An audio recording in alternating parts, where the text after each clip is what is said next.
So I went in for a job and the boss, yeah, he asked me. He said, you want to start working at the factory? I said, I'll gladly take any job I can get. And he says, that's a relief, cause everybody else quit. So we went on to say how I've been working alone. I said, hey, it's okay, I make myself out of home. Says when and where to be there or where I can park. And at the start to leave, he asked, are you afraid of the dark?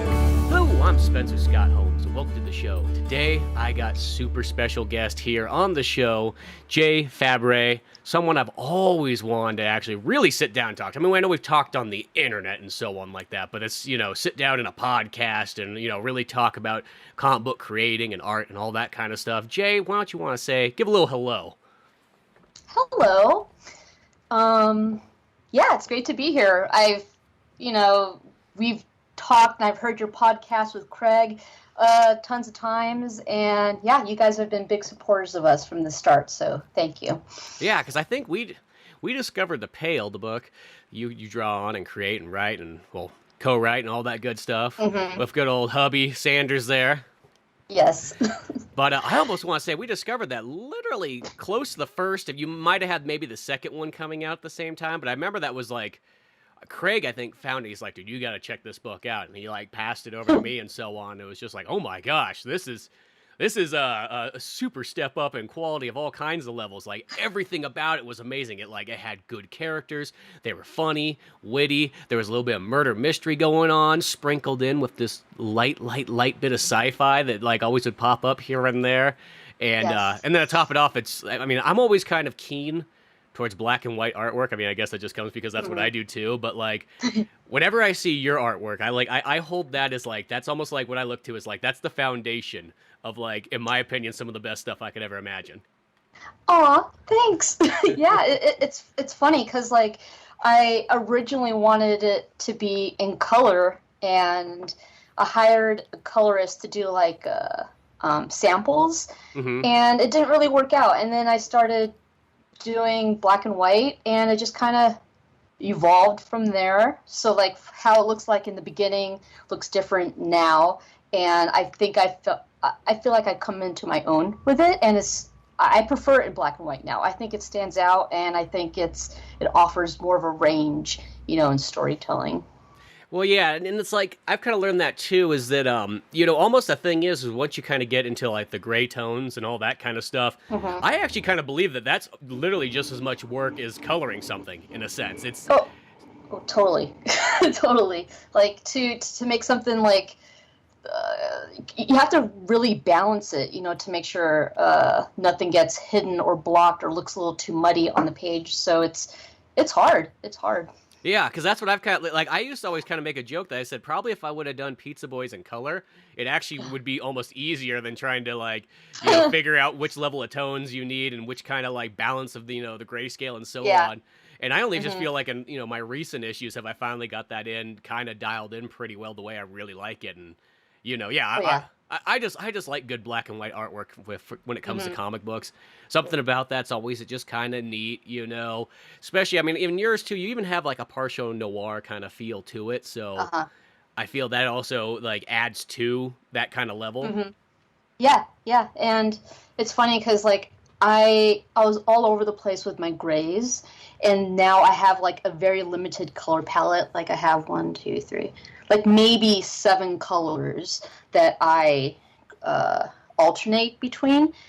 All my shadows are this gray, but it's multiplied and it's at 35%, that type of thing. So that took a little while to get to. It's to figure out the color scheme of things, which is weird because it's grayscale, color scheme, grayscale. Yeah. So it's whatever, but it gives me a nice range, and I like to play with those limited colors. So now, is there that weird thing, since yours is kind of by using sort of the grayscale and so on, that when you go to print it, because it's not just straight black and white, does that make it does it put in the color category now?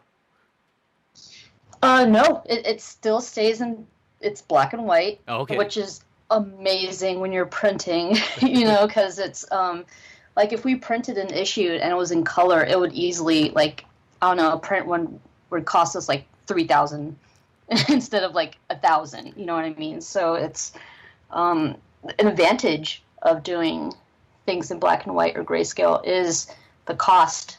So Yeah, well, I know that's literally like one of the reasons why I always kept Pizza Boys in black and white is because I go, I would have to charge twice as much for everything because it's like yeah. it costs so much more, And I always feel kind of bad for like I know Craig on his Project Savior, he's got that bit of red and everything in there, so he's got to pay for color. Yeah, yeah. It's black and white except for that red. But that red is the entire color. You could have like a rainbow of color comic, or you could have just red. Gonna still be the same. Mm-hmm. Yeah, that's always such kind of an issue and so on. But no, that's why I'm always black and white. I don't know, it's kind of solid. I like the look. I feel like it's one of those ones too. Not saying that of course all the a lot of mangas and so on have always been in black and white, and I always feel that's always a good reference spot to kind of see there. But for some reason, when it comes to like a lot of like American and North American comics and so on, you don't see as many of them. So I feel like it also makes it stand out a little bit more because of that. Yes. Yeah, I totally agree. Totally agree. Yeah. I mean, that's what made Walking Dead like stand out, and their production schedule like faster because they didn't have the color. So yeah, there's like a that lot of advantages. Yeah, there's like that. Or I always think like some of the ones, it's the original Ninja Turtles books, like the ones from the 80s. Like I love the way those look. Or then you got Tank Girl, those are all some of the really cool kind of black and white books. But I think the look in itself, I've just become just so partial to black and white. I mean, I know there's people out there and left that like something's like those people you meet and they'll be like, I would never watch a black and white movie, and I always feel like whenever I hear that comment, I'm always like, well, we probably won't be that good of friends if that's how you feel towards black and white. Yeah, you're it's you're missing out on a lot of film if you don't want to watch black and white. It's that kind of one where like you go to show someone Clerks and be like, oh, it's in black and white. It's just like, oh, well. Maybe it's best we just part ways at this point. Yeah. I mean, then also like George Lucas loved Kurosawa films, and most of those are in black and white. Yep. And like I forgot which Kurosawa had started having color. It was a little weird to me. I'm like, okay, he's playing with it, but his black and white like is perfect. So it's you could do a lot more, I think, with black and white. Yeah, I think it just adds just a different dimension, and it balances well. If you switch between like there's people, you have books that you're reading and they're in color and back and forth. It's like superhero books. I think it's like if you're reading the X-Men and it's in black and white, that would seem a little bit strange. They kind of rely halfway on color, to really like stand out and so on.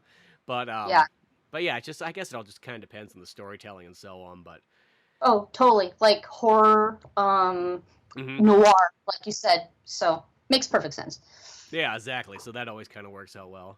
Well, Jay, what kind of got you into art back in the day? If we go back in the Wayback Machine and so on, and the origins of the drawing experience. Well, I've answered this question before, so I'll just go back to my thing again. I've always drawn, like every other artist out there. Like I've been drawing since I was a kid. I liked. I was mimicking, copying what I saw. Like I drew a lot of, Darkwing Duck and Disney-inspired things. And then when I got to like age 10 or 11, I started making my own OCs and like characters and like situations that they were in. And then I thought, oh, I want to be in animation. So, because that's, that was the media I was consuming at the time. So comics came way later for me. And I thought first animation, cartoons, film was where I could take my love for storytelling and art and smash them together. But I discovered comics in 2008.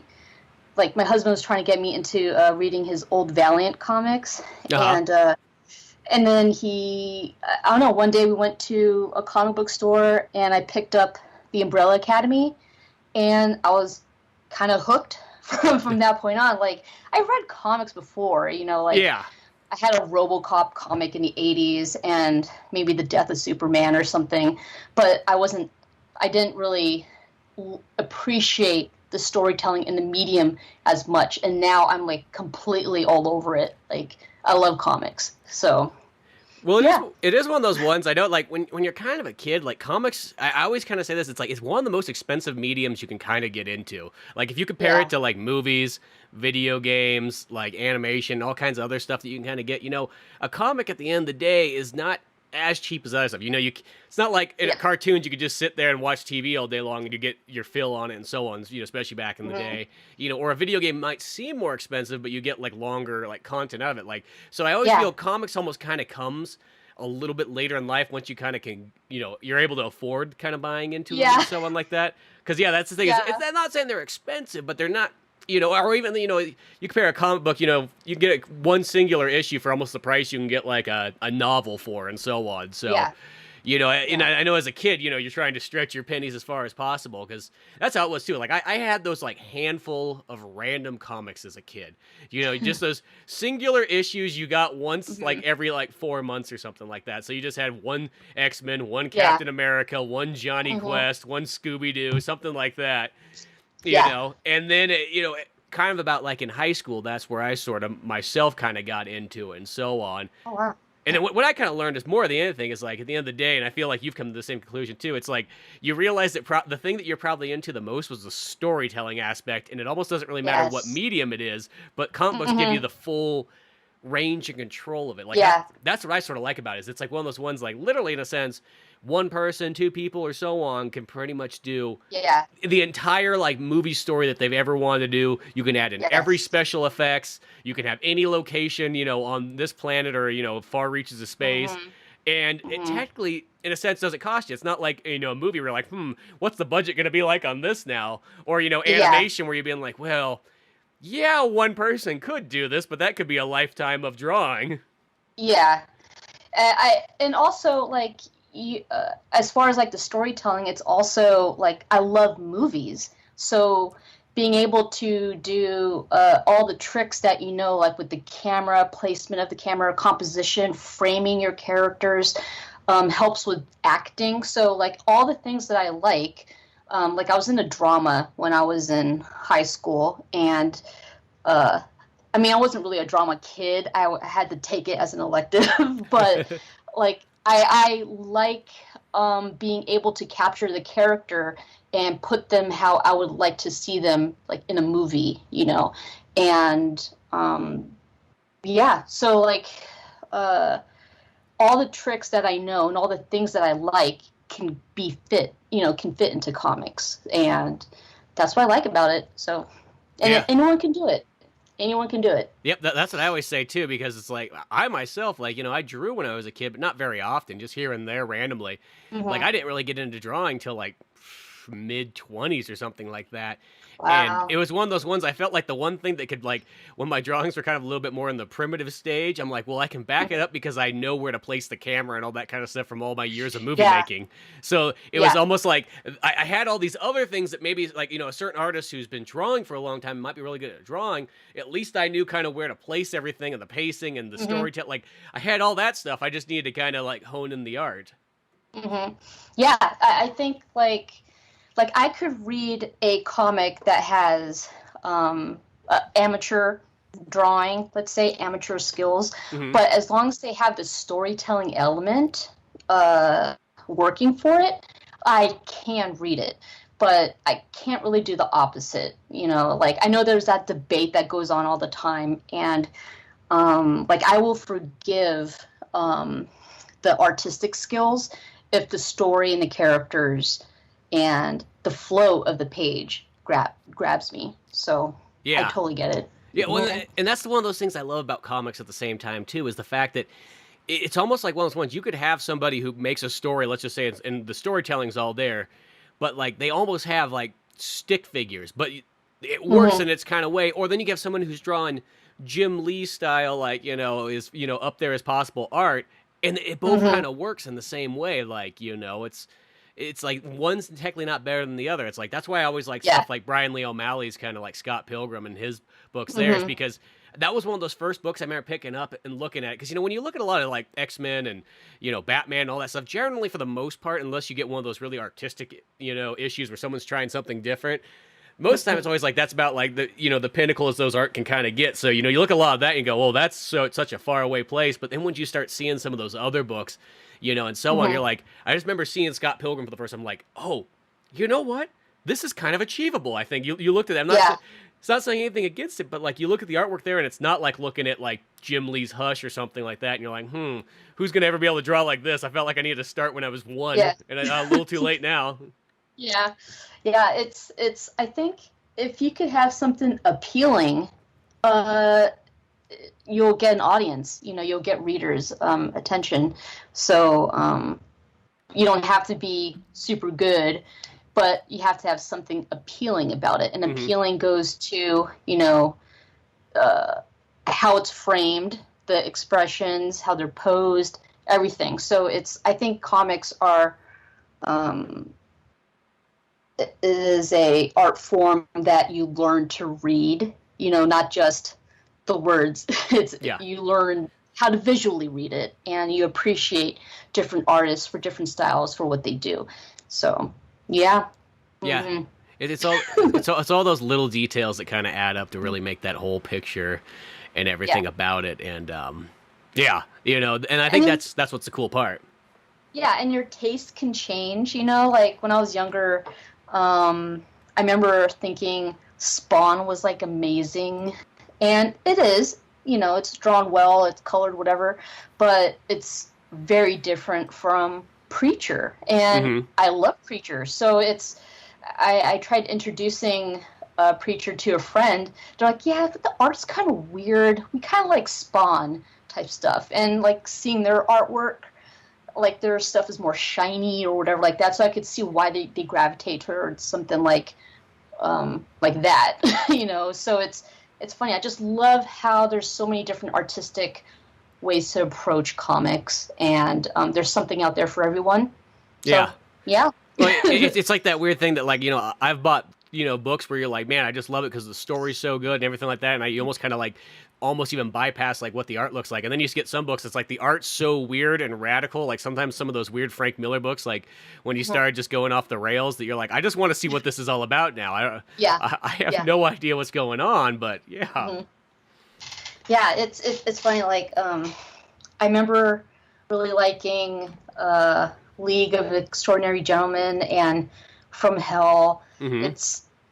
I wish I can do that, but it's not my thing, so I appreciate how artists can think outside the box, for a lot of those things.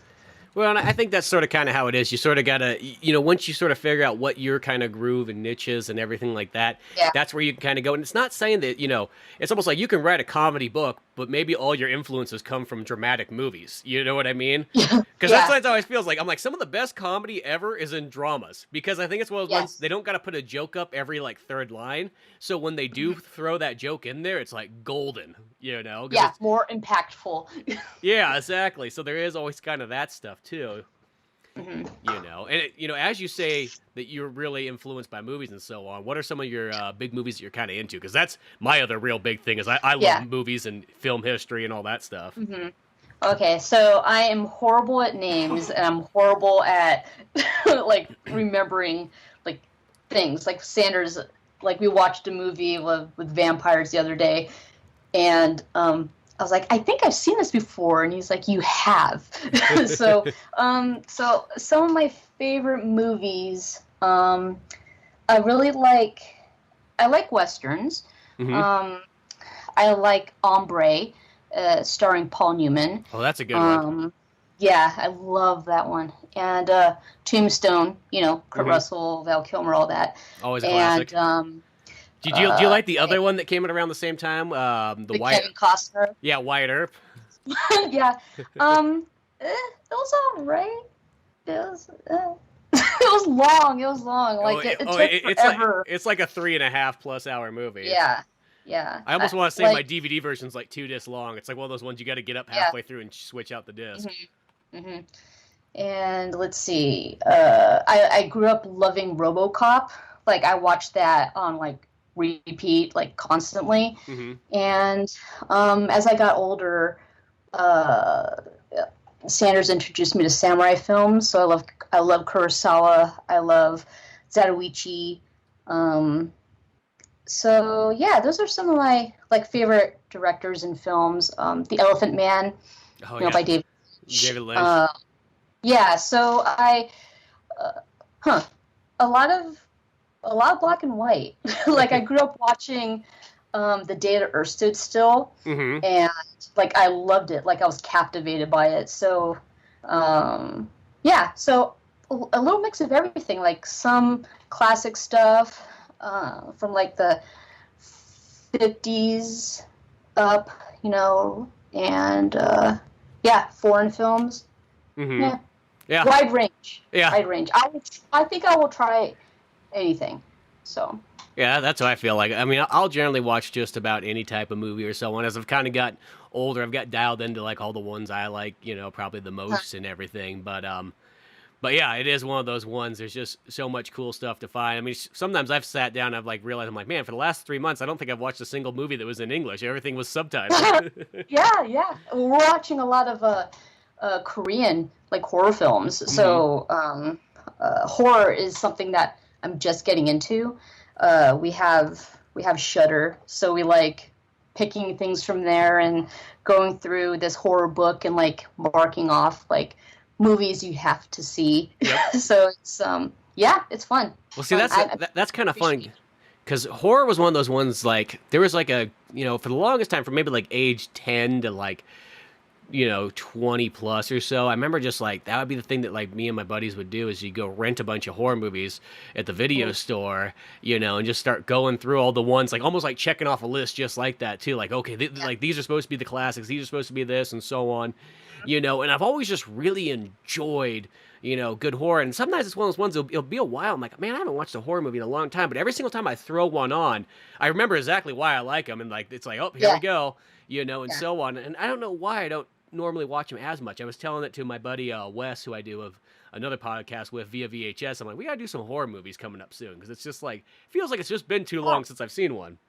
Yeah, and like we watch Joe Bob, like he has his like last drive-in thing on Shudder, and we're watching something last night called Street Trash, and I would not watch it if it wasn't for Joe Bob. So Joe Bob it's very, very MST3K, like yep. I would not watch this thing unless we were going in it together, and yeah, it's fun. It's fun. I like shows like that, Joe Bob, MST3K, and the new 3K one. Oh yeah, well I remember watching Mystery Science Theater 3000 like on like when it came out like in the 90s because it was on like Sci-Fi Channel and so on. And it'd take forever because you'd have to watch one of those movies and it would be like one of those episodes would be like 4 hours long with like the commercials and everything. Yeah, and their commentary and yeah. But I think about them like that show right there is almost like the pioneer of like almost like a lot of ways that like sort of like internet kind of videos and stuff and humor is kind of set up. That's like that's like the proto internet show except for it was on TV. Yes. Yeah. It's groundbreaking, I think. Like it was different, very different, and then pop culture kind of ran with it and evolved it, I think.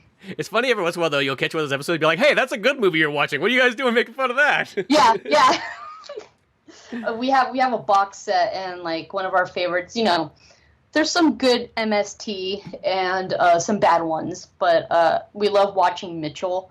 That's super fun. God, that one's, I have that one on DVD. Oh, yeah. And then, there's this other one where I think it's these guys in the forest and cabin. Maybe it's something with a hand, Los Manos or something. Hands of Manos. Oh, Hands of Fate. Hands of Fate. Yeah. Is that the one? Oh, yeah. I think the Manos ones. That's the one where like they go to the weird cult thing towards the end. Yes. Yeah. It kind of went off the rails. Yeah. Yeah. I was gonna say, I'm like, I know. Gosh, I felt like that's one of the last ones I saw kind of recently. I remember seeing that one. But yeah, no, those ones are always real fun. Plus you also kind of find some interesting movies because there's always kind of fun to go back to those weird like kind of 50s, 60s, 70s, like those movies that almost kind of would be lost in time unless somebody else brings them up. Yes, totally. It's just like, yeah. like, old timey films, especially too, like especially when it even gets to like the good ones, because if you go like to like the 1930s, that like a lot of people don't pull movies out from too often, but like you watch some of like the swashbuckling kind of movies in there, like the adventure movies, the pirate ones, things of like the Errol Flynn kind of era, like Yeah. those movies are so well put together, and like the Oh yeah. production on it, like to me, it's like I love the production design of it. I love when the stunts are real. I mean, you'll get Yeah. sword fights in those movies that you would never even get today. I mean, and like the camera doesn't cut very often, so that those Yeah. guys are all super dialed in. Yeah. They got like, because I think it was at was it Universal? It could be. No, it was Warner Brothers, I think, that had it. They had a giant like studio set up back then that had a tank, just a giant pool that you could fit 2 complete pirate ships in there, and that's what they would film lots of those things on. Wow. And it's like that right Wow. there makes the movie look so good and so real and so on. It's Yeah. like, not saying anything against CG or so on, but like it does definitely take away, like, I don't know, movie feels less like this. Is how I kind of feel. It feels less like a movie and more like it's a cartoon that just happens to have a couple live action actors in it. Yeah. Yeah. It's funny you mentioned the 30s. Like some of my favorite like older films, like I think it's from the 20s, maybe 30s. Metropolis. Oh, that's always a fun one. Yeah, the silent one. Yeah, yeah. You're like, how did they do that? Like how did they do all these effects? with the clocks and the buildings that he had going on, and then you also get films like M. Have you seen M? Where he's like a child predator, and the town is trying to catch him, and then they. Is that one of those like really early Alfred Hitchcock ones? It has Peter Lorre in it, and it's German. Oh, okay. And yeah, so it's really good, but it's funny because like, you won't see that in American film. So it's funny how like. Other films from the time period, like what fascinated them, what pushed the envelope for them. Like M is really freaky. It's this guy who's preying on children, and then at the end, like they hold this trial, for him, and like he says what he says, and it's very different. So that's what I like about watching foreign films. It's not Hollywood eyes, so yeah, good films. Well, there's that nice period, and it goes with kind of like everybody's kind of different sectors and so on, when there's like, when you get to that era where there's like the least control and there's not so many people, like, there's not like a committee telling you how to make a movie. I think that's kind of, and not saying that a committee can't make a good movie or anything like that, but there is something to be said when you have just like the pure creator, artist, let them kind of go, whether that be good, bad, or ugly. Sometimes it's like that's how you're going to find something interesting no matter what. I think it's what makes the 70s, like that new Hollywood era, when you kind of get like a lot of those directors kind of coming in, and you have all those movies in those 70s where they do stuff that you would never even be able to do nowadays and so on. And a lot of the characters, it's like they're not really good guys, they're not really like likable and so on like that, and bad stuff kind of happens throughout it, and they're like brutal and violent, but they got great stories going on and so on. Just an interesting time. Yeah. Very much like indie comics, like you'll find, like, I don't read a lot of mainstream stuff, and I'm not reading as much comics as I should, because, I'm busy creating them. Well, but, I was going to say, I have that same thing too. It's like the more you start creating, the less you have time to kind of indulge. I feel like it's almost that thing that you're supposed to like do before you kind of get into stuff. You almost absorb all this knowledge. And then once you kind of get to a certain peak and you're like, okay, I know what I want to do, then you kind of go off, and then you just trickle in a little bit of like, well, here's a book I'm going to read here, or here's that, but you're kind of past the point of the absorbing of all this stuff you kind of need to get into. Yeah, like I see it, like I remember very specifically, like I told Sanders, I am tired of being a consumer. I want to be a creator. Like consuming the media and everything. Like, what is that giving me? Like I need my creative output, and like I thought that like for a long time. So it was nice discovering comics, when I did, because that gave me the step to go do my thing, and I love it. Well, it's one of those ones too. I think that like when you switch up like the different mediums of multimedia, like sometimes it's kind of interesting because, like whatever you're like you say you're into, whether you're just doing writing or movie making or comic books and so on. But then you're kind of like you switch up and you start, like, oh, I'm gonna go kind of just go read some novels for a bit. You know what I mean? Or I'm Yeah. gonna go see some theater for a bit. Or I'm gonna, you find something different. I'm gonna watch some animation or some foreign films. Yeah. And next thing you know, it's like just by kind of diving into a different medium and so on, you start finding different ideas. And it might not be that you necessarily want to make this one here, but you're going to pull it to what you're doing and so on like that Yeah. too. Because I just Yeah. feel like story-wise, so much stuff. I mean, I like stories that comes from video games. I like stories that comes from comic books, that comes from movies and animations, and so on. There's just so much different kind of stuff. And you never know where you're going to kind of find certain things that kind of like, attract you a little bit more, and you're like, oh wait, this is fantastic. Like one of those Yeah. recently was Quentin Tarantino had that Once Upon a Time in Hollywood like novelization one and so on like that. And it's like that kind of came out and it's just like, oh, okay, cool. At first you don't think much of it, you're like, that it's gonna be like a novelization of the store or of like the movie and so on like that. But then it's like you read it, and it's like, no, this just actually adds in so much extra details to all these characters and so on, and just all this backstory of Brad Pitt's character Yeah. and whatnot.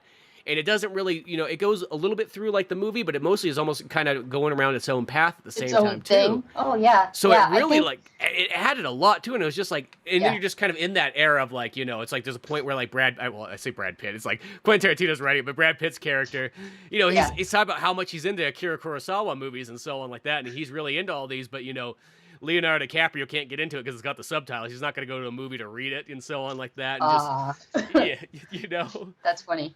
But so it's just like all this thing there, and it's just like I remember it's like, oh man, this like, I'm like, man, I want to go back and watch some of these movies because it's been a while since I, there's a certain movies that like I watched like when I was really getting into filmmaking and so on like that too. So it's like let's start pulling some of those ones out and so on like that too. Let's go back and kind of like, there's something kind of nice about refreshing about watching. It's like you've seen the movie before, but it's been such a while since you've seen it that like it almost kind of gives you this not like a nostalgic feel / almost kind of remember exactly why it's so good and so on. Like, oh, we just did this because we did a podcast on Once Upon a Time in the West, and it was just like I hadn't watched that in a while.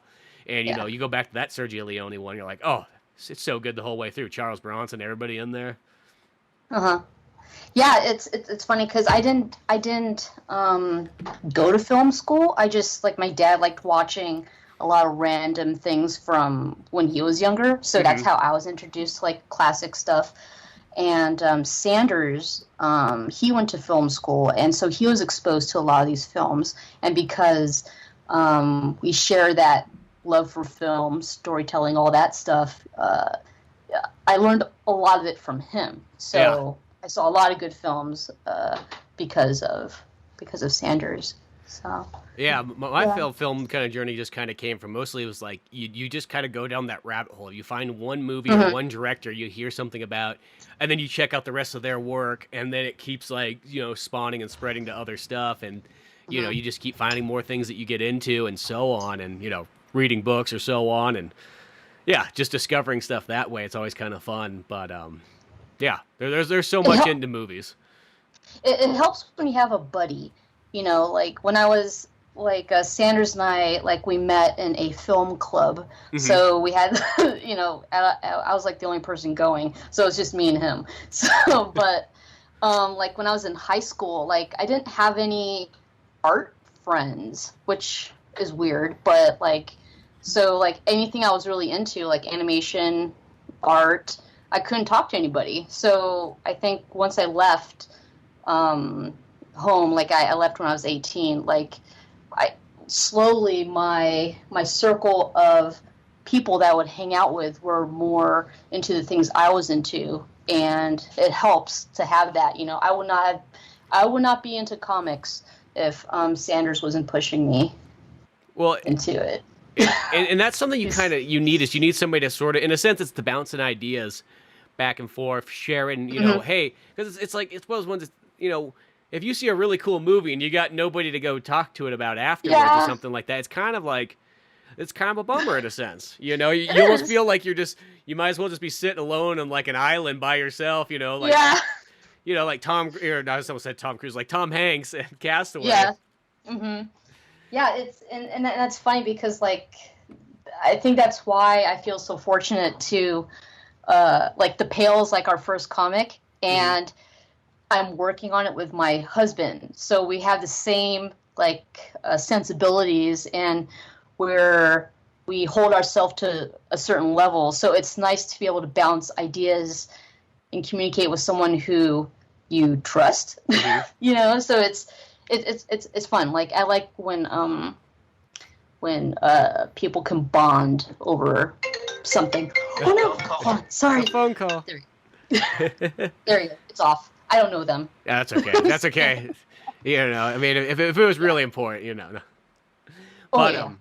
But yeah, well, it's one of those ones like, you know, it's like by having that kind of trust and bond in there, I think that does make a difference because, you know, you always hear that too, where some people like they get that kind of collaborative project kind of going. And the thing is, you know, maybe you got 1, 2, 3 other people working with you. But the thing is how many of those people are actually really committed to the project at hand. You know what I mean? Like, because I've kind of learned in life, it's like, you know, one of those ones, like, I'm one of those kind of people that, like, if we're on a project, I will literally, in a sense, drop everything else, and this is the most important thing that I'll work on. Like, doesn't matter. Like, I literally probably won't stop for anything. You know, but I know not a lot of other people aren't like that. You know what I mean? Something minor can come up, like, oh, my car's in the shop, so I can't do it today, or oh, this and that. Yeah. You know, I will find ways around that. That's how I've always kind of been. You know, like I still kind of will come in and work no matter what. You know, and I always feel kind of bad when someone starts a project like that and then say like, you know, they just write or something like that, and they have somebody draw, and about halfway through the person's like, I don't feel like doing this anymore. Well, then they're kind of, you know, left in the dust right there. What are they going to do, and so on. Yeah, that's why I love like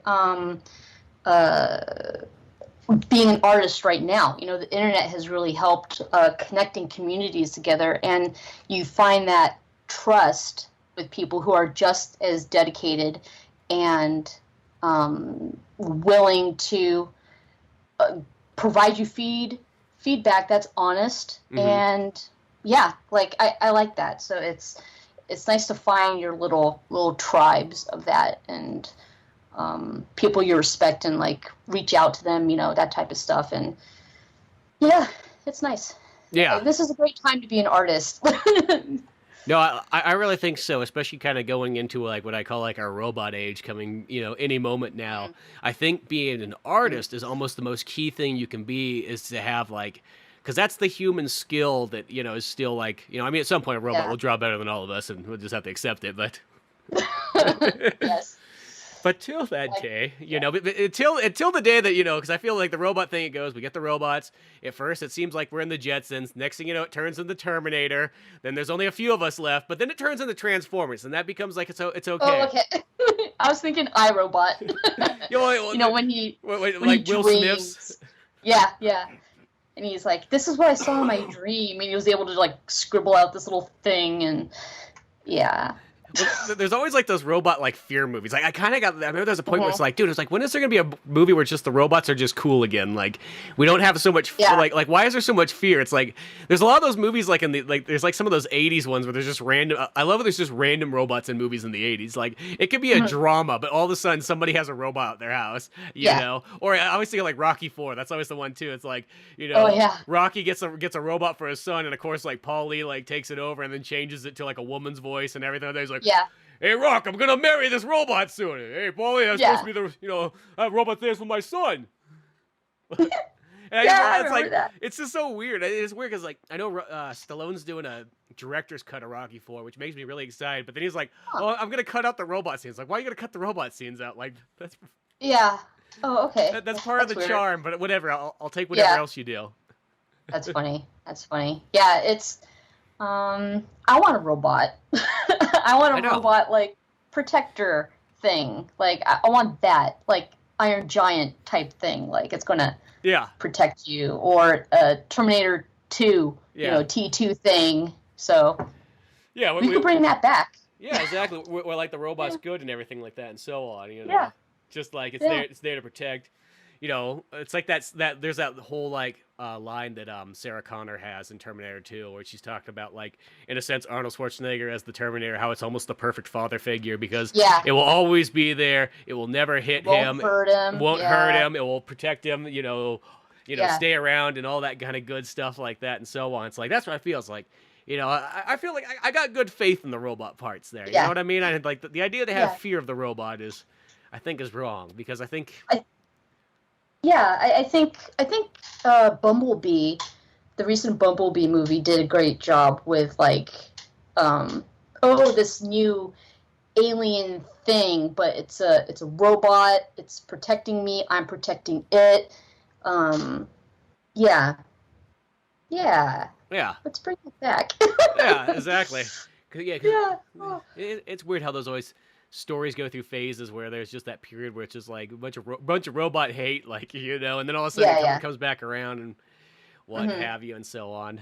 And I know that's like, well, it's kind of like almost even having the sci-fi like in the Pale, because that was always the mystery in the Pale, and that's what I always thought was kind of neat, is that like we'll be going along just this normal story, and then there'll just be this moment, like that's always like the best way to start. It's just this moment where you're just like, what is this? What is this little fella doing right there? What you know? And it's just like I love those little touches there, because something that I don't know, that's always like something I like in storytelling, is I like when you're led along for like a while, thinking it's almost like in one kind of like genre and one kind of aspect and so on like that, and all of a sudden there's this sudden shift, but it's still subtle, still not like too much in the way, but just enough to be like to make you think and go, wait a second, what's going on in this story? Oh yeah. We're throwing all sorts of stuff that we like in there, but making sure that the reader accepts it. You know, so it's not a shock. It won't be a shock when things happen, and just kind of pepper that stuff in there and let people have their imaginations go wild. Yeah, I think so. I know. When are you coming out with a graphic novel of all these put together? Oh my God. Okay, so I know I've asked this for like, a while. I know you want the I want the book that I can like take and slap across someone's face and say, read this. Read this thing. Okay. And now that you got like 8 chapters, now you're gonna have like an omnibus by the time it comes out. Oh yeah. Well, it's I finished chapter 9, so we actually have chapters 1 through 6 that completes the first story arc, and I'm remastering the artwork for all those chapters. So like there's little things here and there, like they're off model a little bit, or that some panels didn't quite sit well with me, and so I'm remastering those, starting with chapter 1. You're going back and you're George Lucasing it like the originals. It's going to be so good. It's so much better. It's going to be what you loved, but more. But the enhanced version. No, I'm totally down for that. Yeah, and it's the Kickstarter's coming out in September, and I'm just starting now, like advertising it, and it's a quick Kickstarter. It's only 15 days. So as soon as that's done and out the door, I plan to do the other chapter. Chapter 2 is going to follow quickly after that. And then we're going to go through all 6 chapters, and then we're going to collect it. So I'm hoping to have it done by next year. So that should answer half of your question. Well, yeah, I was like, wait a second. So there's 1 through 6 is the first chapter. Is that what you're saying? 1 through 6 is the first story arc. Or story arc, and then so that's the first graphic novel. Yes. And then the next one will be 7 through 12. Yeah, and we have chapter 10 written. I just need to do the art, and I'm a little behind right now because earlier this year we discovered I was pregnant. Yeah, so well and so that kind of like threw the schedule and everything off. But like chapter 1's done. I'm starting chapter 2, and everything else should be pretty easy after that. Like fixing the little things here and there. George Lucasing. Yeah, George, getting it all dialed in the way that you intended it to be. But well, that'll be awesome to have that. Now, with the Pale, is that are you sort of saying that it kind of ends at number 12? Is that? No, it does not. Okay, for a second there, I was just waiting. I'm like, is this where it stops? Or is... Yeah, no, it's like it's a drama. Like it has all these other things going on. The murder, those little weird people that you see, the killer, but it's mostly like a drama. Yeah. So if you follow the drama and let it play out, it's going to need like way more than 12 chapters. So, but yeah, like we know where it's going. Not everything is written. Not everything is written and set in stone, but we know all the pieces and how they will eventually like join together. Cool. So, well, yeah. I'm totally looking forward to that. I also want to kind of say, because since the Pale takes place in Arizona, and for the longest time, I just assumed that I'm like, she must be from Arizona. That's gotta be. Yeah. And I remember like when we were talking. Yeah, you said like, what's my time zone or something? Yeah, that's what I said, because I was thinking about. Well, I'm always so used to like. I'm like, nobody else is ever in California. Like, you know what I mean? Like, it's just so common for everybody to be everywhere else but California. It sounds weird to say that, because I know, like, you know, most places in the world, people always assume that, everybody must be in California. I'm like, I don't know. I find it the other way around. Like, I rarely find people in California, you know? I mean, Derek's like the only other person I know from the Maroon that's in California. Everybody else is like far east, you know, for the most part. Yeah, isn't he in LA somewhere? Yes. Like he's in, I want to say he's in Whittier. Oh, Whittier. Okay, yeah. So a little more further south. Yeah. You're the deep south of California. Mm-hmm. I love it here. Yeah. It's a little hot. Yeah. But I'd rather be hot than cold. Well, it's bizarre, because I'm in like East California, where it's supposed to be generally cold, and it's been just ridiculously hot. Like, you know, like there's no snow like or glaciers left at all anymore. Oh God.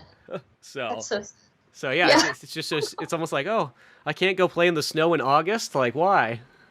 Oh man. Like I grew up in the Bay Area, so I grew up near San Jose. Oh, okay. And NorCal was so cold for me. Like during September, like it dropped to like 72, 73. And it was always that. Like, so I always associate like September, October, you know, when school started to be when you bundled up and everything, and you do not have that here in San Diego. No, so I bet you, because like, You, like where I'm at, it's like, you know, in the wintertime, it can get to below, you know, it'd be like negative 10 degrees out and so on.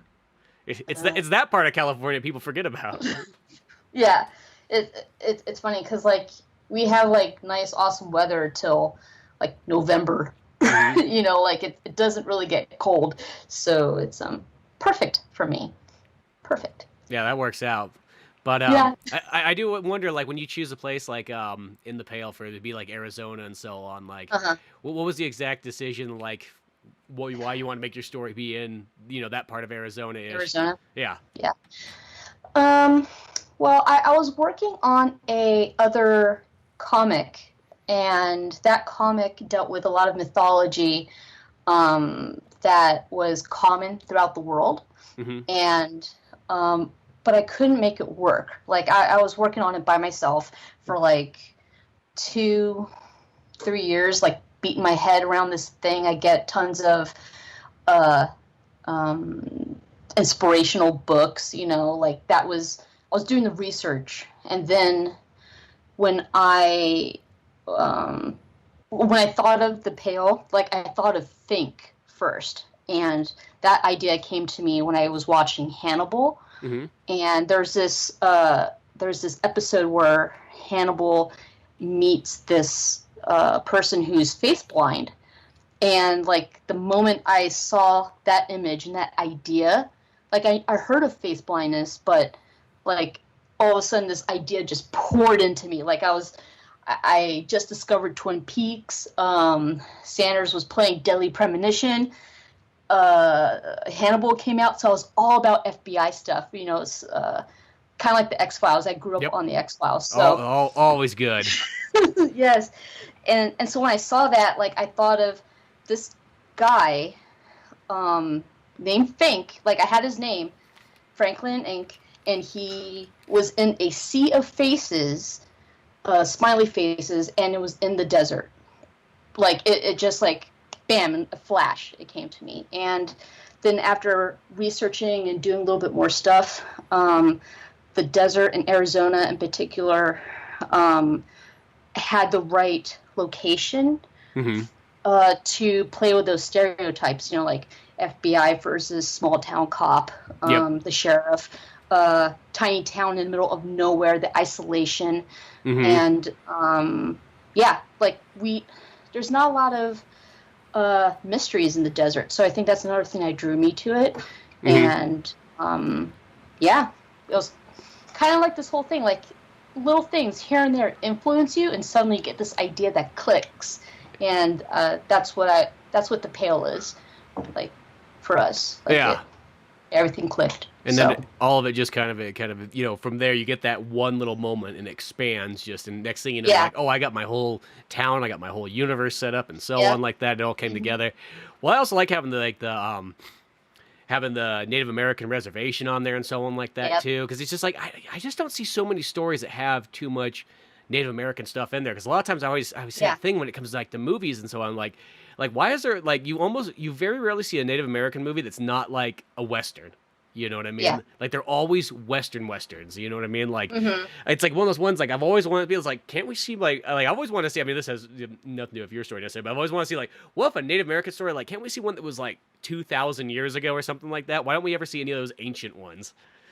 You know, I always just think it's like there's so much like lost, opportunity and so on there. But even just like even in modern storytelling, I think having that, Native American, because I mean, I live like literally right next to like one of the California, the Miwok tribes, like right next to me. So it's like, I feel like I totally get like all these kind of things here. I mean, it's a little bit different when it's California compared to like other states, I think, because they got the casinos, so it changes the whole dynamic. But I just think that's cool just to bring that all kind of in there and have these characters and so on, and just that kind of, it's almost just a different style of life and everything going on. Oh, yeah, totally. Like, I think what I like about our thing is that we have the cast that's on the outside, the Rocket Ridge cast, and then we also have the cast on the Navajo cast.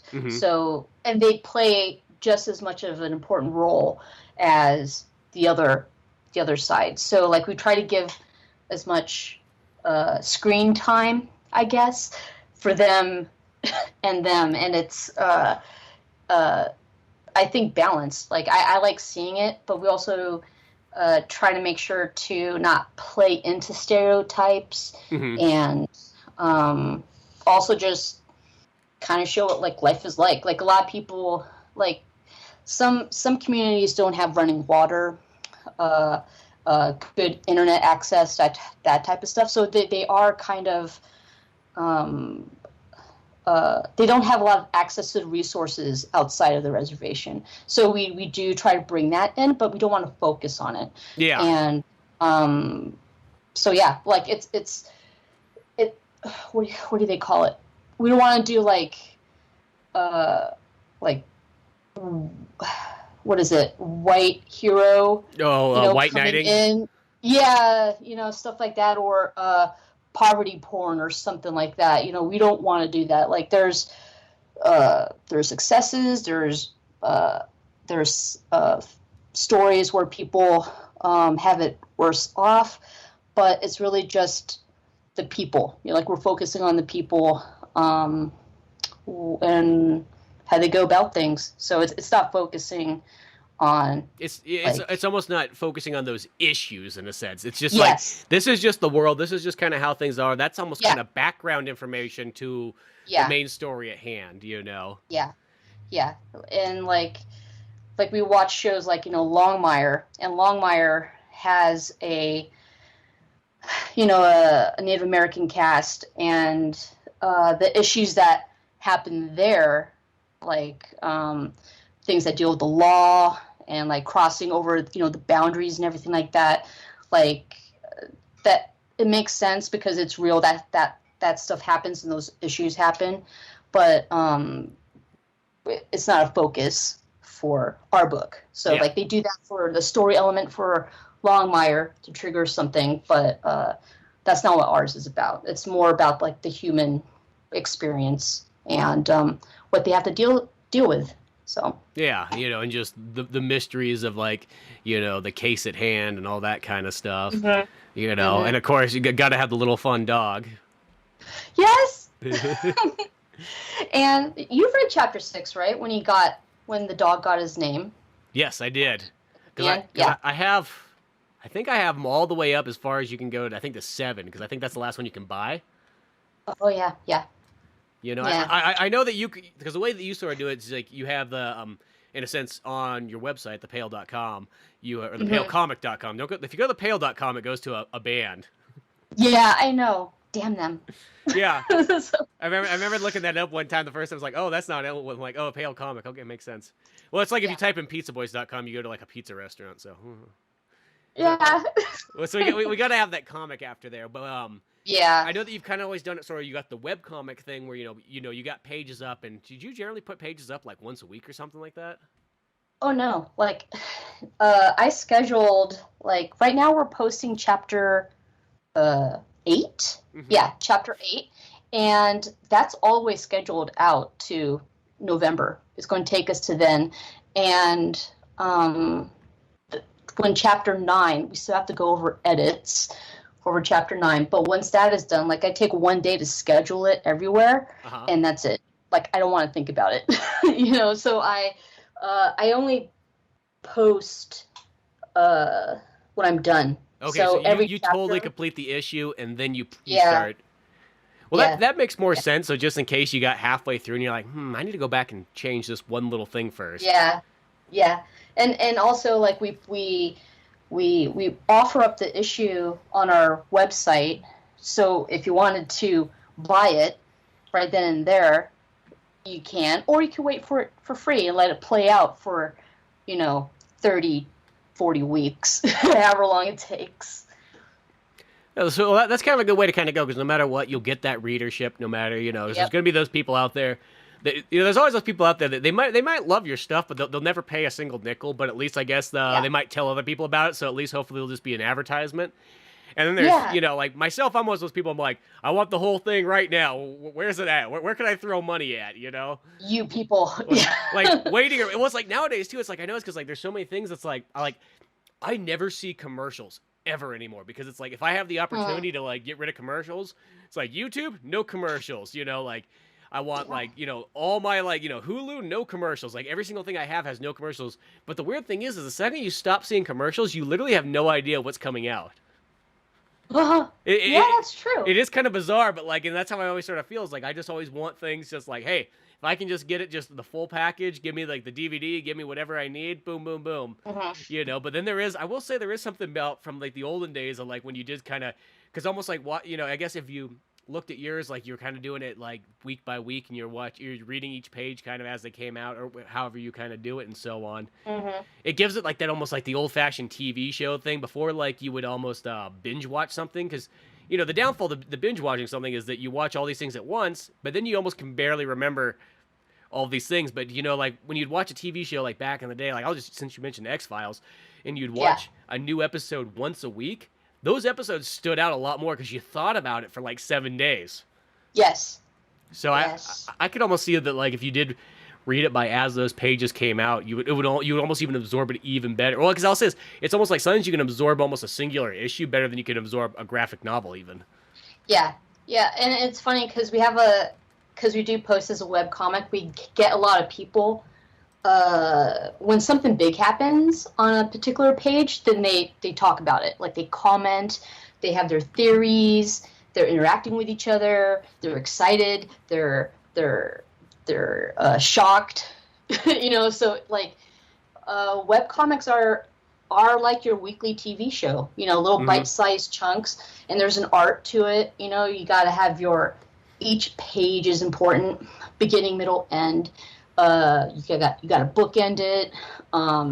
You got to somehow retain the information from last week, bring it here, and indicate what's going forward. So it's tricky. But I think because we do things printed and we plan for the page flip, it just lends itself better to web comics. So and it works for us.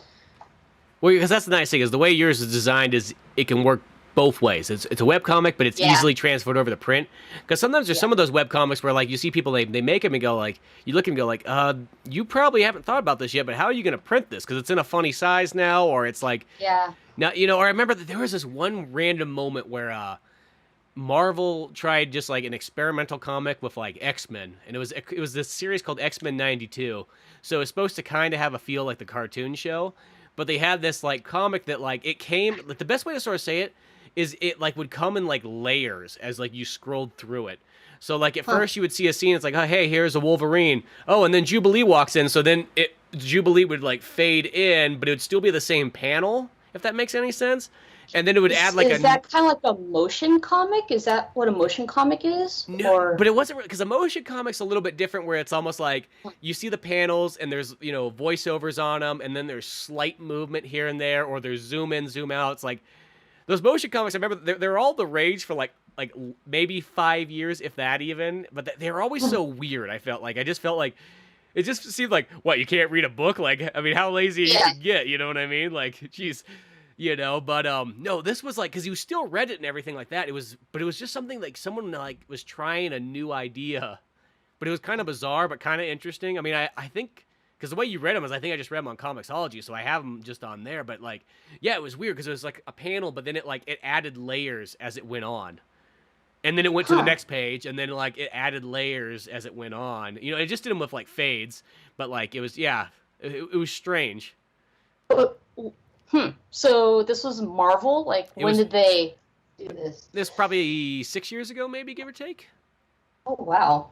Yeah, and they didn't do it on the second part of X-Men 92. The second part was just a straight normal comic, but that first one just had this weird, bizarre kind of take to it. But I know that felt like that was kind of off kilter, but that for some reason kind of reminded me of weird things that are kind of different. But but yeah, it's like that thing is, I guess what I was going into is like when you see some people that have certain ones where the format's not right, it's like, and then you go to print it, they're going to be kind of like, oh man, it's like, I think it's best to start off like knowing that you're going to print, even if that's not maybe the main way you plan on selling your book, but at least you know that when you go to print it, it's not going to be a headache to try to figure out how you're going to crop and format and so on. Yeah, totally. And also like it's funny when you have web comics with special effects, like animation, like a loop of animation. Like I love that. I love that web comics can do that, but I always wonder if you print it, do you lose something, when you print it? And I think you do, but that's like the nature of the beast. Yeah. I guess, as long as you kind of have a way that like, hey, here's the novelty version with a little bit of animation, but I have a flat version too that can print totally fine, and we're good to go. I think if that's the case, then that all kind of works out and so on. And it's all fine and dandy from that point. But yeah, there's so much. That's the thing that's kind of cool about comics is I feel that there's so many different ways you can kind of go about them. I think this is like the one thing I've kind of come to the conclusion that's the only important thing for comics more than anything else. As long as your story's clear, you could do anything you want with them. Yeah. At the end of the day, like that's kind of how I sum it up, because it doesn't matter like how everything else is, as long as like the storytelling is clear. You're not lost in that. It's not too wordy. It's not too like, what's going on here? Because, there's some books, you read and you'd be like, I just read 22 pages and I have no idea what just happened. Yes. But that's the thing though, is there's just so much magic in it that like, it works on so many different levels and so many different genres, and, it's all, whatever you want, you can find it in comics. Yeah, there's something for everyone. Like my friend doesn't like reading fiction. Like she only reads biographies, autobiographies and textbooks and things like that. And you could find those Yeah. in comics. So that's what I love about the genre. I mean, the medium. It is accessible, and you could find something for you. Yeah. When you bring that up, the nonfiction, I remember there was a guy's comic I found on Comic Central. I can't remember it off the top of my head right now, but it was a really cool idea. It was just literally this guy he talked about like his favorite like old horror movies and so on. And so it was almost like he had his cartoon self and he narrated it, but he gave like history and facts of different scenes and so on throughout it. So it was almost like this. it felt like almost like an interactive sort of like podcast, but then it had drawings and a little bit of comedy and things to go with it. So it felt like, I mean, I guess no different than watching special features like on a TV show or something like that, or a movie. But it was in a comic before. I'm like, I've never seen something like that before, but this is an awesome idea. It's like commentary. Yeah. On That's what it was like, commentary, but with drawings and just kind of a little bit of comedy and history and facts and all that kind of stuff. So yeah, all kinds of cool stuff like that. But Jay, I don't want to take up too much of your time today and all that good stuff. I know we're having a fun old time here, but what is the best place for everybody to find your comic at? Just thepale.com? Palecomic.com. I gotta stop saying the Pale Comic. Yeah, the Pale. Don't you dare. Well, unless you're into that band, don't you dare go to thepale.com. Yeah, there you go. Yeah, go to thepalecomic.com. Yeah, so that's the best place to find the comic and to keep updated or find links on where to reach me. So I'll just stay with that. Thepalecomic.com. It's nice just to have that super solid one-stop place. I mean, I'll say the website, it's got everything on there. You're going to find all the information right here on the website, so you're not missing out much. And then, when was your Kickstarter coming up? I know you said it already, but just to repeat it one more time. It is coming up. It launches on Tuesday, September 7th, at 9 a.m. Pacific Standard Time. So almost 1 month by now, you can get yourself a pre-order of the physical copy of Pale Graphic Novel Volume 1. Yeah, or Chapter 1. Or Chapter 1, Chapter 1, Don't you dare call it Volume. No, I won't. But it's we also have like special like early bird prices. So within the first like 6 hours or something, you could get it for cheaper rather than later. So, well, I know myself. I'm going to be on there as early as possible. My favorite thing is I try to get on as the first person, but I know that I don't always works. But it did before for Mashbone and Grifty. I made sure I was like, first person on there, click, click, click. Oh, fun, yeah.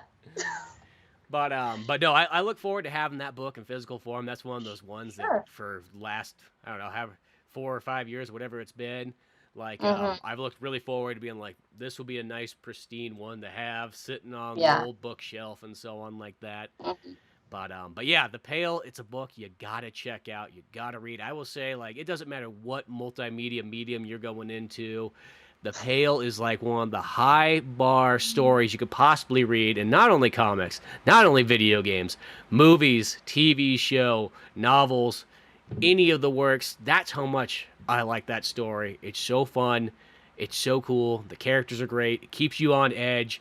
It's one of those ones, I think I defined it one way in one of the Indie Comics Club podcasts. I was like, it's one of the few comics that you can read digitally that you are reading it and you never look at like the page number. And I feel like it sounds like a weird one, but like sometimes you'll be reading a certain book and even if it's good, but maybe you kind of go, oh, okay, I have 16 pages. Okay, I still got a ways to go. I remember I just be reading and be like, oh, I'm at the end. Oh, I never looked at the page once. I felt like that right there is almost one almost one of the best feelings I feel I could say, is because that makes it feel like you're so engrossed into the story that you don't even think about where you're at or how much time you got left. Yes, you want more. I that's like the best compliment ever. So yeah, it's a small one, but I love the living daylights out of the story. So I've almost been kind of savoring myself for rereading it, for waiting for the physical copy even. So. The remastered Chapter 1 looks amazing. It's like, I would not be saying that, toot my own horn, but it is leveled up significantly, I think. Well, awesome. I can't wait. So, be sure to check that good stuff out. As always, you can find the rest of my podcast and Pizza Boys comics and all that good stuff at oldmanorange.com. Till then, I'm Spencer Scott Holmes with special guest Jay Fabares. We'll see you some other time. Bye. So I pull up in the truck and I stop outside. Walk on in and I turn on the lights. Looking around and I see what I'm seeing. It's a big old place with parts to the ceiling. Oh, I turn on the line, everything we can find. I walk around a little just to pass up the time. Then the lights I turn off and I hear a scream. And I can't be sure, but surely something bad's happening. And he looked at me, yeah, I saw his hand. I said, oh, he yells things I don't understand.